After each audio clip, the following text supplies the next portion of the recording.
ये कहानी एक खूबसूरत मगर सुनसान अपार्टमेंट बिल्डिंग के कमरे नंबर 18 की है, जिसे लोग उभौतिया फ्लैट नंबर 18 कहते थे। बिल्डिंग बाहर से बिल्कुल नई और दिलकश लगती थी। रंग बिरंगी लाइट्स और शीशे की खिड़कियां चमकती थीं, लेकिन जैसे ही कोई फ्लैट नंबर 18 के करीब पहुंचता, फिजा में ठंडी हवा के झोंके और एक अजीब सी सरसराहट सुनाई देती। बच्चे भी खेलते खेलते इस दरवाजे के करीब आने से डरते और भाग जाते। एक दिन एक बहादुर मगर शरारती लड़का हमजा और उसकी जुर्रतमंद बहन आलिया वो अपने वालिदैन के साथ इसी बिल्डिंग में शिफ्ट हुए।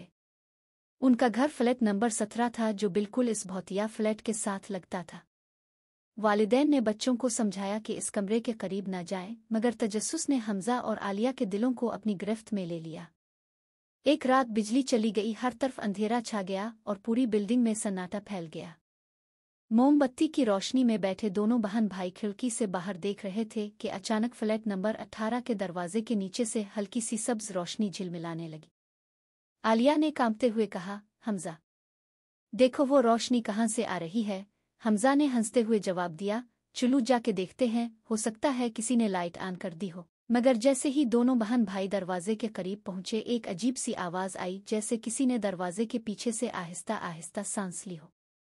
दरवाज़ा खुद ब खुद चरचराता हुआ खुला और अंदर से गर्द आलूद कमरा सामने आया, जहां टूटी हुई कुर्सियां, पुराने खिलौने और फटे पर्दे झोल रहे थे। कमरे के अंदर एक बड़ा सा आईना लगा था, जिस पर धूल जमी हुई थी। अचानक वो आईना खुद ब खुद चमकने लगा और इसमें दोनों बहन भाइयों का अक्स बदलकर दो खौफनाक परछाइयों में तब्दील हो गया। वो परछाइयां सरगोशी में बोलने लगे, ये फ्लैट हमारा है, वापस जाओ वरना तुम भी हमेशा यहीं कैद हो जाओगे। आलिया ने घबराकर हमजा का हाथ पकड़ा, मगर हमजा ने हिम्मत करते हुए ऊंची आवाज में कहा, हम नहीं डरते, ये हमारा घर है और हम यहाँ रहेंगे। इतना कहना था कि आईना जोर से टूट गया और टुकड़ों की बारिश ने पूरे कमरे को जगमगा दिया।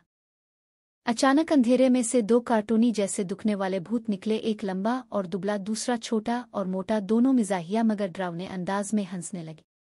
लंबे ने अपनी टोपी उतारी और कहा, हम इस फ्लैट के रखवाले हैं, मगर कोई हमें समझता नहीं, सब हमसे डरते हैं। छोटे भूत ने मुंह बनाते हुए कहा, असल में हम तो सिर्फ तन्हा थे, खेलने के लिए कोई नहीं था। आलिया ने हैरानी से कहा, तो फिर तुम लोगों ने ये सब डरोना माहौल क्यों बना रखा है? भूतों ने एक दूसरे की तरफ देखा और जोर जोर से हंसने लगे। अगर हम डराए नहीं तो लोग हमें देख ही नहीं पाएंगे। अब सूरत-ए-हाल बदल गई। हमजा और आलिया के डरने की बजाय हंसने की आवाजें आने लगे। उन्होंने भूतों को कहा कि अगर वो वाकई खेलना चाहते हैं तो बच्चों को डराकर भगाने के बजाय दोस्त बन जाए। भूत पहले हैरान हुए, फिर खुशी से उछलने लगे। लंबे भूत ने कहा, क्या वाकई तुम लोग हमारे दोस्त बनोगे? आलिया ने जवाब दिया, लेकिन वदा करो कि अब किसी को नुकसान नहीं पहुंचाओगे। भूतों ने फौरन सर हिला दिया और हाथ मिलाकर वदा किया। इस दिन के बाद फ्लैट नंबर 18 से चीखने और डराने की आवाजें आना बंद हो गईं।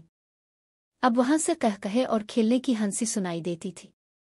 बच्चे भी बिला खौफ व खतर इस दरवाजे के करीब खेलने लगे। हमजा, आलिया और दोनों कार्टूनी भूत रोज शाम को कहानियां सुनाते और खेल खेलते। बिल्डिंग के बाकी लोग हैरान थे कि भौतिया फ्लैट कैसे इतना खुशगवार हो गया, मगर राज सिर्फ हमजा, आलिया और उनके नए दोस्त भूतों को मालूम था। यूं एक खौफनाक कहानी हंसी मजाक और दोस्ती में बदल गई और भौतिया फ्लैट नंबर 18 सब के लिए खुशियों की जगह बन गया।